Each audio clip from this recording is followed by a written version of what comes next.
republic for which it stands, one nation, under God, indivisible, with liberty and justice for all. Welcome, everybody. Both of you. First order of business is approval of minutes of the previous meeting. I move the minutes be approved as written. Is there a second? You have to second it. Second. Okay. All those in favor? Okay.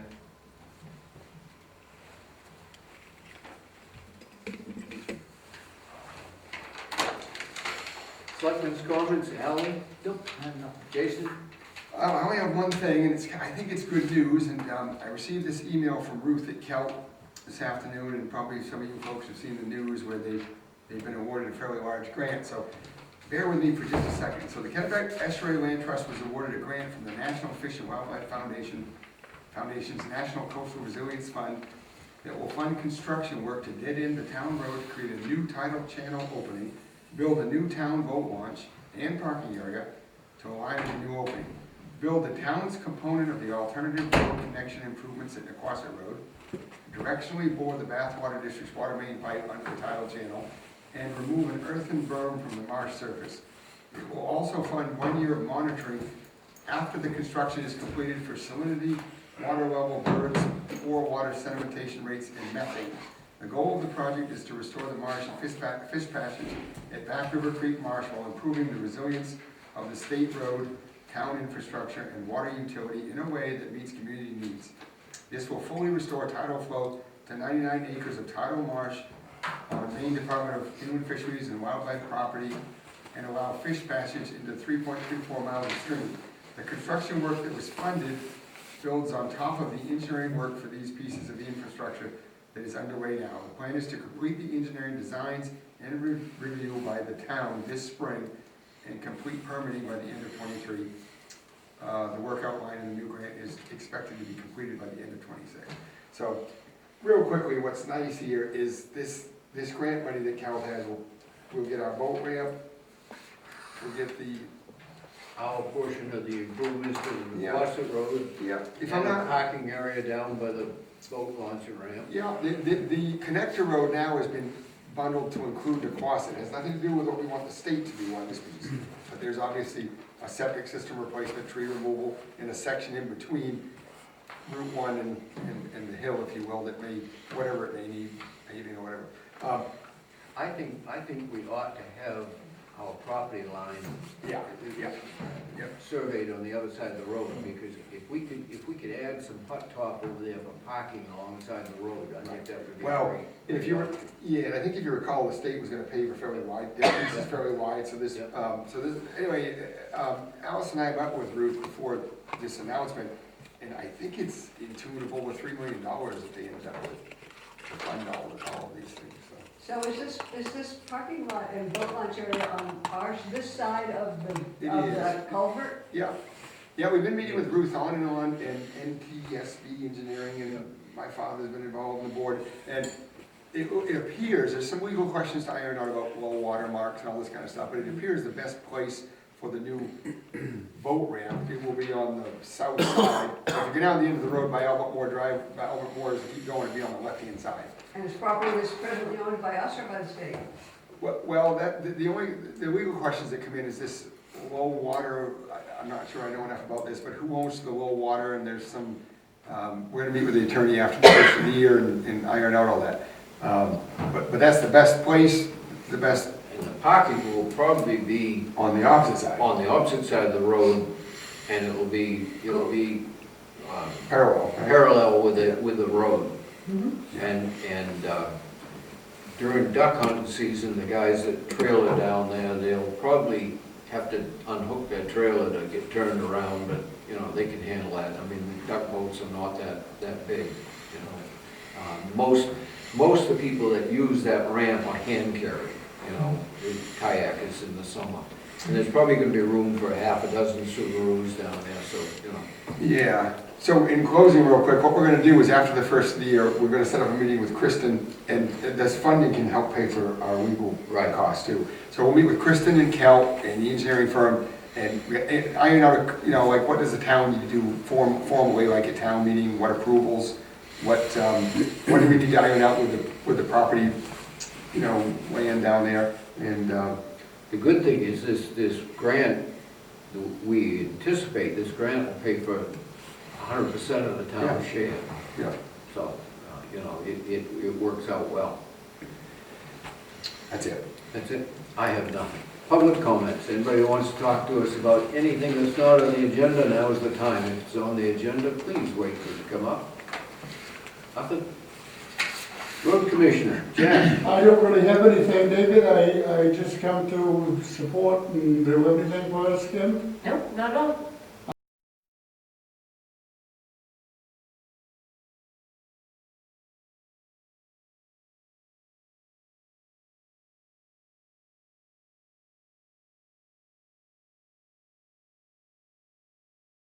I didn't know that the gentleman downtown perhaps would have come tonight and had a request, and that's one of the reasons I wanted to be here, but other than that, we're all going pretty good. We're in winter, getting into winter mode, and As always, you and all the other contractors did a great job on the roads. I had no complaints. it's kind of a miserable storm, but that's good. Anybody have any questions for Jack? We'll move on. Thanks, Jack. Codes Officer, got anything to tell us tonight?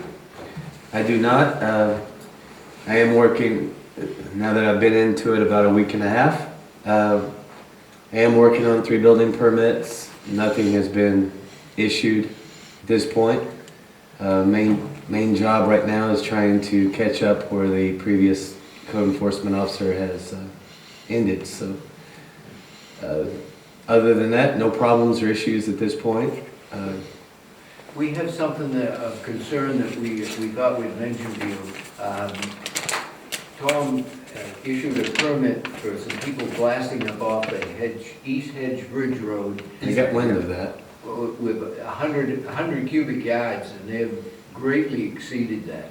So I think if you could get a chance, if you could, Jason can figure in on all the details, and we think you should probably pay them a visit up there. And if they are close to 1,000 yards, then they have to go to the planning board.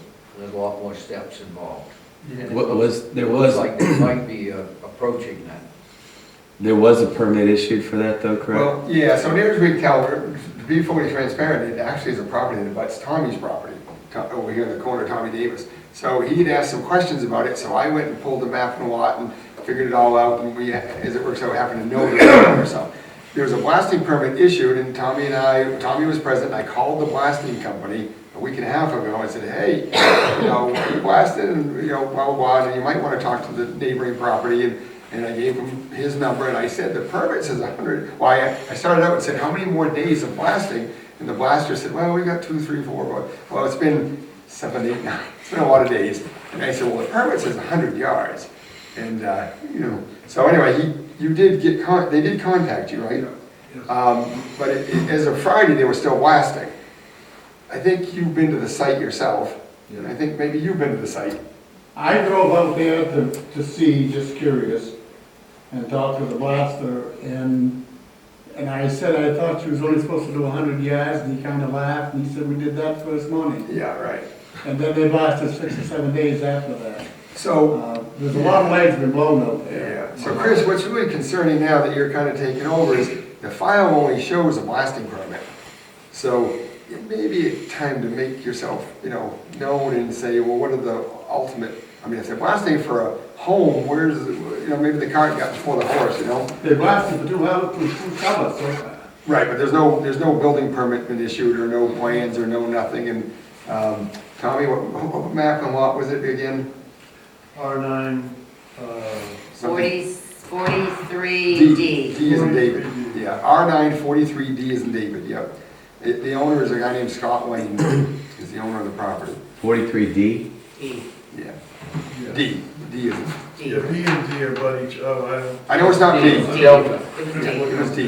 Do you have a street address, what, can I ask yours? mine's on Wolf Pond Road, so it's not the same street that Okay. it's on, but you get to it by, it's East the Edge. end of East Edge Road. Yeah, East Edge Road. You can't miss it. You drive out East Edge, there's a brand new road to the left. You can't miss it. Okay. Looks like a quarry. Yeah.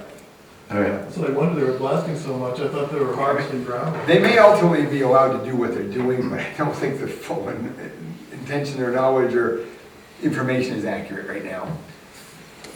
Okay. All right, thank you for that. And thanks for coming. All right. I just have a quick question. So, I emailed you the other day about that Nicholas Kierman, about, the, code violations. Yes. So I called him today, and are you going to be going out there to check on any of the violations? I'm going to. I'm funny that I'm not the only code enforcement officer that's dealing with this kind of thing right now. And so we're trying to ascertain exactly what jurisdiction I have. It's somewhere between a civil issue Right, that's what I was and a thinking. code issue. A lot of the things that he had problem with, I don't have because it's building related. There are a couple that are plumbing, and so I'm gonna look at that and then get back to them.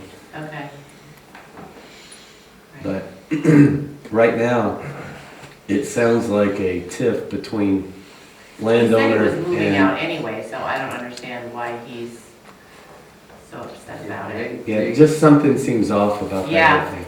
He was pretty hot on Thursday. Yeah, Well, quite often, two neighbors that have a dispute will try to drag the town into it. And- Well, they're not neighbors, it's a landlord-tenant situation. Oh, Where's this? It's on, owned by, Yvonne Stanton. In a tenant of hers, so. Good luck, thank you. all right. You Fine know that stuff. tone of voice, right? Right. all right. EMS director, Brian. Since the last report on the 5th, there were 13 911 calls, which is 7 transfers and 6 no transports. So 7 transports, 6 no transports. And we also did 5 medical transfers on those 2 Wednesdays, 3 on one day and 2 on the other day. I've got a bunch of boxes in my office of supplies that were ordered in May. So, I've got a stack of paperwork to sort through, because now that the stuff has come, the invoices are in for. So I know one of those is the school's AED. So you'll see some weird looking paperwork coming across your desks. Looks like our video laryngoscope came in as well.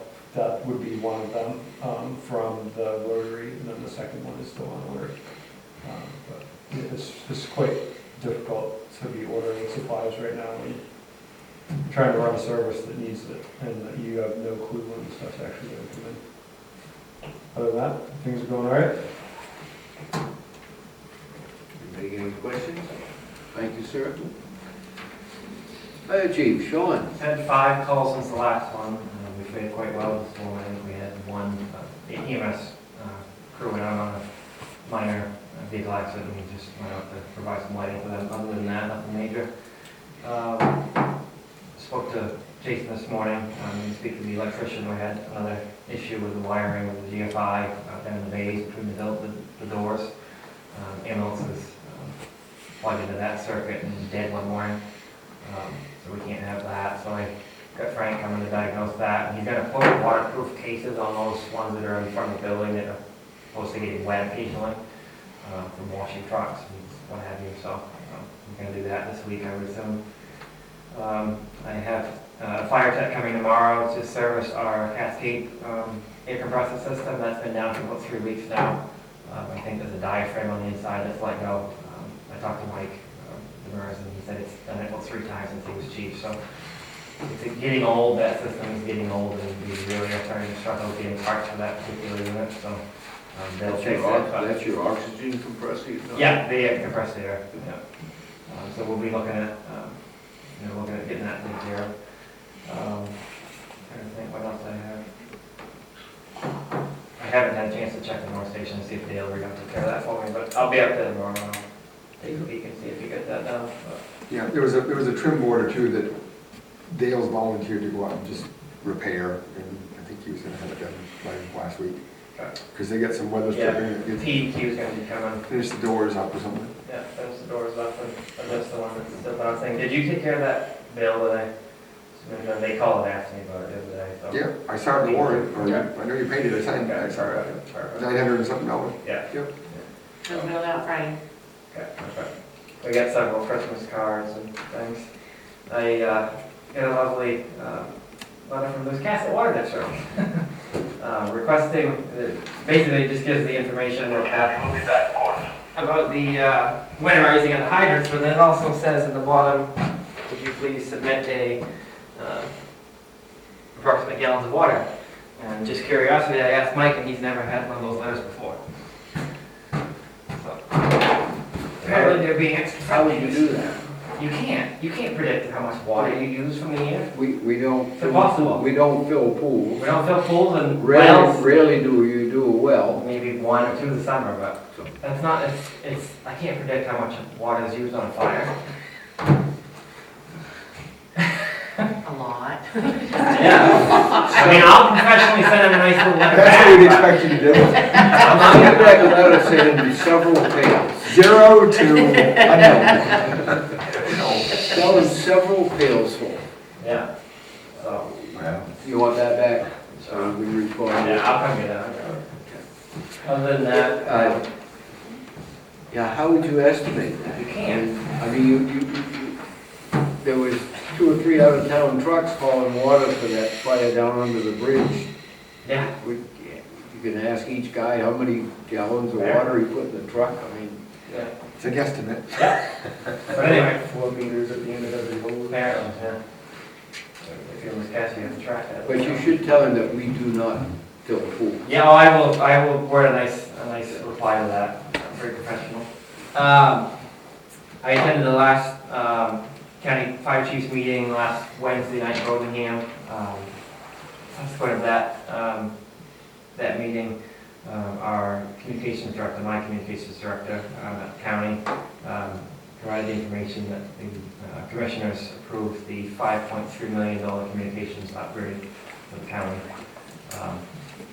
What that means for us is that communications can be pretty greatly increased, about a 2 to 3 year project, so, in that given time frame. So we won't have a dead spot at the It's office. gonna make a big difference, yeah. Pretty much every dead zone in the county will be eliminated. They're putting a tower in it, the jail was cast to cover us on this end, so, it's gonna be quite a good system upgrade. So let's go to that, and the other thing is I volunteered to host the next county chiefs meeting, March 8th here. So just letting, in case we have a meeting or anything, you guys know that. What night of the week is that? That's a Wednesday night, Wednesday. yeah, March 8th. Maybe it's the first Wednesday, first or second, second, Wednesday of the month. One of the signs That that- out? Yeah. What's that? Time. 6 o'clock. 6 o'clock. We may be moving our meetings to Wednesday nights, but if it falls on the same night, we can use another room. We can always use the one in the basement. Well, that's the second night. The first is this Wednesday and Saturday night. Yeah, Okay, anything else for us? that is all I have. Anybody on the board have any questions for Sean? Okay, thank you, sir. What are we doing with the David Bailey project? Well, I sent off the information to Kristen last week, and I have not heard anything back from her in regards to the transfer that she's supposed to be drawing up. I know David Bailey has come in here a couple of times, and I said,